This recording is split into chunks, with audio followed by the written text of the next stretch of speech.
මේ ෆෝන් එක ඔයා ගෙවන ගානට ඇත්තටම වටන ෆෝන් එකක්ද?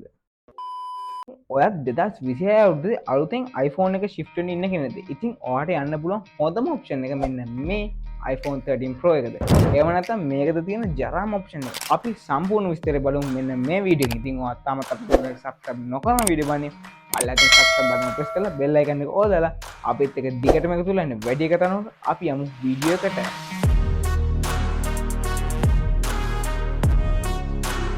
ඉතින් guys 2021 අවුරුද්දේ රිලීස් වෙච්ච මෙන්න මේ iPhone 13 Pro කියන ස්මාර්ට්ෆෝන් එකේ build quality එක ගැන අපි මුලින්ම කතා කරමු. ඉතින් guys මෙන්න මේ 13 Pro එකේ body එක ගැන අපි මුලින්ම කතා කරද්දී අපිට බලා ගන්න පුළුවන් වෙනවා back එක වගේම front එක glass වලින් protect වෙලා තියෙනවා.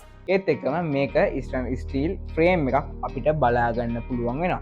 ඉතින් මේ 13 Pro එක අපිට use කරද්දී ඒ කියන්නේ අතට දැනෙන feeling එක ගැන කියද්දී ඉතින් මට මේක use කරද්දී පෞද්ගලිකම experience වෙච්ච දේවල් ගැන කතා කරොත් මේ ෆෝන් එක ඇත්තටම රත් වෙනවා. මාර විදියට රත් වෙනවා. ඒ කියන්නේ වීඩියෝ එකක් වගේ වීඩියෝ කැප්චර් කරද්දී ගේම් ගහද්දී වගේ සාමාන්‍ය ෆෝන් එක රත් වෙනවා. මම දැන් මේ වීඩියෝ කරන්නේ Pixel 6 එකෙන්. ඉතින් iPhone 13 Pro එකේ කැමරාව ඩේ ටයිම් එකේදී performance කරන විදිය ගැන මම in detail ලොකු වීඩියෝ එකක් දාලා තිනවා මේ වෙද්දි ඒක live tech අපේ YouTube channel එකේ. ඉතින් පල්ලෙහා තියෙන description එකේ බලන්න link එක ඇති. මෙතන card එක වැටේ. ඉතින් මෙන්න මේක තමයි thumbnail එක ඒ වීඩියෝ එකේ. අපි දැන් බලමු low light වලදී iPhone 13 Pro එක මොන වගේ දෙයක් වෙන්නයිද කියලා ඒ කටේ detailing capture කරගද්දී. ඉතින් අපි මුලින්ම බලමු iPhone 13 Pro එකේ selfie cam එකේ මොනවා වීඩියෝ quality එකක් තියෙද කියලා. ඉතින් ඔයාලට දැම්මම පේන්නේ iPhone 13 Pro එකේ selfie cam එකෙන් ගන්න වීඩියෝ එක. ඉතින් මං හිතනවා තරමක් නෙමෙයි ගොඩක් දුරට හොඳ වීඩියෝ quality එකක් iPhone 13 Pro එකේ low light performance වලදී ඔයාලට බලා ගන්න පුළුවන් කියලා. ඉතින් මේකෙදි ඔයාලට පේනවා මගේ background එකේ screen එකේ run වෙන loop video එකේදී ඒත් එක්කම මගේ text එකේ කියන්නේ මගේ ස්කින් එකට වැටලා තියෙන ලයිට් එහෙම හොඳට කැප්චර් කරගන්නවා iPhone 13 Pro එකේ low light වලදී. මගේ background එකේ තියෙන චිත්‍රෙත් හොඳට කැප්චර් වෙලා තියෙනවා මෙන්න මේ iPhone 13 Pro එකේ low light කියන්නේ selfie cam එකේදී. අපි දැන් බලමු back cam එකේදී iPhone 13 Pro එකේ low light performance එක කොයි වගේද කියලා. ඉතින් දැන් ඔයාලට මේ වීඩියෝ එක රෙකෝඩ් වෙන්නේ back cam එකේ. ඉතින් iPhone 13 Pro එකේ back cam එකෙන් තමයි ඔයාලට මේ වෙද්දී මේ low light performance ඔක්කොම පේන්නේ. ඉතින් මේකේ quality එක කොහොමද කියලා ඔයාලා මට comment එකක් දාන්න අමතක කරන්න එපා. ඉතින් අපි ආපහු වෙච්චමු අපේ Pixel 6 එකට. ඉතින් ඔයාලා දැක්කේ iPhone 13 Pro එකේ back cam එකේ selfie cam එකේදී low light performance මොන වගේද කියලා. ඉතින් අපි දැන් බලමු මෙන්න මේ iPhone 13 Pro කියන smartphone එකේ display එක කොයිතරම් අපි ගෙවන ගානට වටිනවද කියලා. ඉතින් guys මෙන්න මේ iPhone 13 Pro කියන smartphone එකේ display ගැන කතා කරද්දී ඔයාලට බලා ගන්න පුළුවන් වෙන්නේ Super Retina XDR OLED 120Hz refresh rate එකක් තියෙන superior display එකක්. ඉතින් මේ ෆෝන් එකේ display experience එක ගැන අපි කතා කරොත් videos photos ගොඩක් හොඳට quality එකෙන් බලා ගැනීම හැකියාවක් තියෙන 120Hz refresh rate එකක් මෙන්න මේ iPhone 13 Pro එකට Apple සමගයෙන් ලබා දීලා තියෙන නිසා. ඉතින් මේ iPhone 13 Pro එකේ තියෙන iPhone 13 Pro එකට තමයි මුලින්ම ඒ කට්ටිය introduce කරලා දුන්නේ 120Hz refresh rate එක. ඒ හින්දාම iPhone 13 Pro එකේ පොඩි risk එකකුත් ඇවිල්ලා තියෙනවා.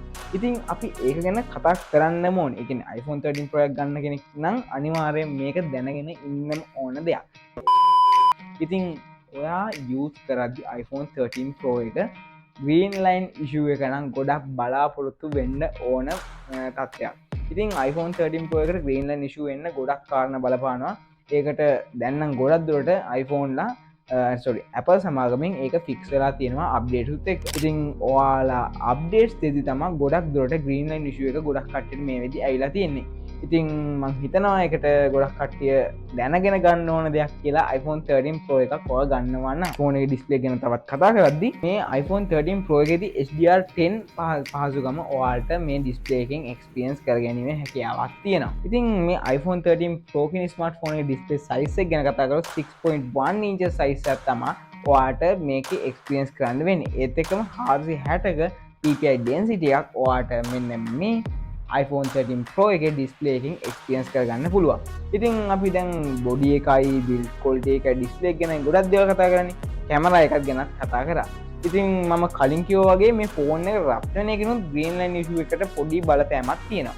ඉතින් ඒ හින්දා ඔයා දැනගෙන පාවිච්චි කරන්න ඕන iPhone 13 Pro එකක් ඔයා ගන්න හිතන් ඉන්න කෙනෙක් නම්. ආට iPhone 13 Pro එකේදී බලා ගන්න පුළුවන් ඉන්නේ මිලියම්පියර් 395ක ලිතියම් අයන් බැටරියක්. ඉතින් ලිතියම් අයන් බැටරියක් හින්දා මේකේ බැටරි රඳවා ගැනීම. ඒ කියන්නේ මගේ ළඟ දැන් තියෙන ජපන් වර්ෂන් එක. ඉතින් මම පෞද්ගලික යූස් එක්ස්පීරියන්ස් එකකින් කියන්නේ මේක ඇත්තටම කිව්වොත් කොහෙවත් සදාහන් වෙලාවත් නිකන් ඔයාලා හිතන්න එපා ගොන් කතාවක් කියනවා කියලා. සාමාන්‍යයෙන් ජපන් වර්ෂන් එකේ බැටරි එක පොඩ්ඩක් මට හිතෙනවා මම යූස් කරලා තියෙන ඒ කියන්නේ US version එකක් ඒ වුණාට මට හිතෙනවා බැටරි හෙල්ත් එක අනුව වෙනස් වෙනවා ඒක ඕකේ ඒ වුණාට ජපන් version එකේදී බැටරිය ටිකක් වෙලා අපිට අරකට වැඩිය අල්ලනවා කියලා ඒ කියන්නේ මේක කිසි පදනමක් නැතුව කියන කතාවක් කියලා මම දන්නවා ඒ කියන්නේ මගේ යූස් එක්ස්පීරියන්ස් එකෙන් කිව්ව කතාවක් මම දැන් කිව්වේ ඒක ගැන ඔයාලා ඕනට වැඩිය හිතන්න එපා මගේ යූස් එක්ස්පීරියන්ස් මම කිව්වේ මෙන්න මේ iPhone 13 Pro එක ඔයාට storage categories ගොඩකින් බලා ගන්න පුළුවන් ඒ කියන්නේ 128GB 256GB ඒත් එකම 512GB වගේම 1TB කියලා ඔයාලට iPhone 13 Pro එක පර්චේස් කරගැනීමේ හැකියාවක් තියෙනවා.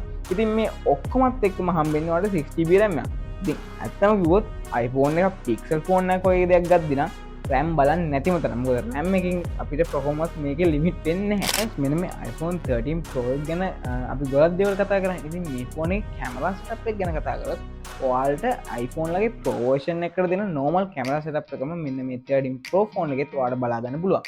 ඉතින් ultra wide lens එක, wide lens එක, telephoto lens එක මේ තුනම 12 megapixel වලින් තමයි iPhone Apple සමාගමෙන් 13 Pro phone එකට දීලා තියෙන්නේ. ඉතින් ඒත් එකම selfie cam එකත් 12 megapixel wide lens එකක්. ඉතින් ඒ හින්දා selfie cam එකේ quality එකත් ගොඩක් දුරට improve වෙලා තියෙනවා. ඉතින් guys අපි දැන් බලමු මෙන්න මේ iPhone 13 Pro කියන smartphone එක ඔයාට 2026 අවුරුද්දේදී ගෙවන ගානට ඇත්තටම වටින phone එකක්ද කියලා.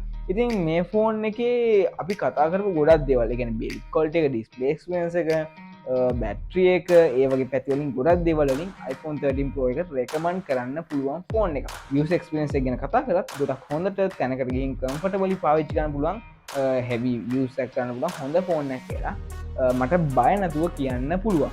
ඉතින් මේකේ අපි හොඳ පැත්ත විතරක් දැකලා වැඩක් නැහැ නේ. මේකේ නරක පැත්ත කියන්නේ ගොඩක් ලොකු භයානක පැත්තකුත් තියෙනවා. ඒ කියන්නේ මම ඔයාලව බය කරනවා නෙමෙයි. ඇත්තම කිව්වොත් මේක නම් ලක්කි කණු වෙන දෙයක් කියලා කියන්නත් පුළුවන්. මොකද මේකේ තියෙන ලොකුම ප්‍රශ්නේ ඒ කියන්නේ green screen error එක. මේක iPhone 13 හැම ෆෝන් එකකටම iPhone 13 Pro හැම ෆෝන් එකකටම එන issue එකක් නෙමෙයි. commonly ගත්තොත් මේක ගොඩක් වෙලාවට updates වලින් තමයි සමහර කට්ටියගේ green screen error එක එන්නේ. ඒට අමතරව ඊට අමතරව මේ ෆෝනේ පොඩක් රත් වෙන ෆෝන් එකක්. ඒ රත් වෙන හින්දාත් ඔයාලගේ යූස් කරන විදිහ අනුවත් green screen error එක සමහර ෆෝන් වලට එන්න පුළුවන්. ඉතින් ඒක තමයි මම දකින ලොකුම අවුල මෙන්න මේ iPhone 13 Pro එක. මම මුලින් කිව්වා වගේ මේකෙන් තමයි 120Hz refresh rate එක එන්නේ නැත්තේ. ඒ හින්දා මේකට මේ ප්‍රශ්නේ එනවා ඇති කියලා අපිට හිතන්න පුළුවන්. ඉතින් ඊට අමතරව මේක තව හොඳ දෙයක් ගැන කතා කරොත් මේකේ cinematic ගතිය උපරිම යූස් කරන්න පුළුවන් ෆෝන් එක තමයි iPhone 13 Pro. ඉතින් මම මේ විදි පොඩ මොබයිල් වීඩියෝග්‍රැෆි පැත්තට පොඩ්ඩක් බහලා ඉන්නා. ඉතින් මම 13 Pro එකකින් ඇත්තටම ගොඩක් හොඳ වීඩියෝ කැප්චර් කරලා තියෙනවා. කිසිම අවුලක් නැතුව සිනමැටික් ගන්න පුළුවන් හොඳ ෆෝන් එකක් කියලා මම බය නැතුව රෙකමන්ඩ් කරනවා. anyway අපිට ඉතින් ගන්න තියෙන හොඳ පැත්ත වගේම අරක තමයි ටිකක් භයානක රිස්ක් එක. ඉතින් ඔයාලත් මේ වීඩියෝ එක බලලා iPhone 13 Pro එක ගන්න හිතුණා නම් අනිවාර්යෙන් කමෙන්ට් එකක් දාන්න. මම මේ බය කරන්නේ නෙමෙයි ඇත්තටත් කියලා දුන්නා. ඉතින් ඔයාගේ අයිඩියා එකත් අනිවාර්යයෙන්ම කමෙන්ට් කරන් යන්න අමතක කරන්න එපා. ඉතින් ඔයාගේ යාළුවන්ට දැනගන්න අනිවාර්යයෙන්ම මෙන්න මේ වීඩියෝ එක ෂෙයා කරන්න. ඉතින් වැඩි කතාවක් අපි වීඩියෝ එකෙන් කළා දාමු. එහෙනම් අපි කියන්න බයි බයි.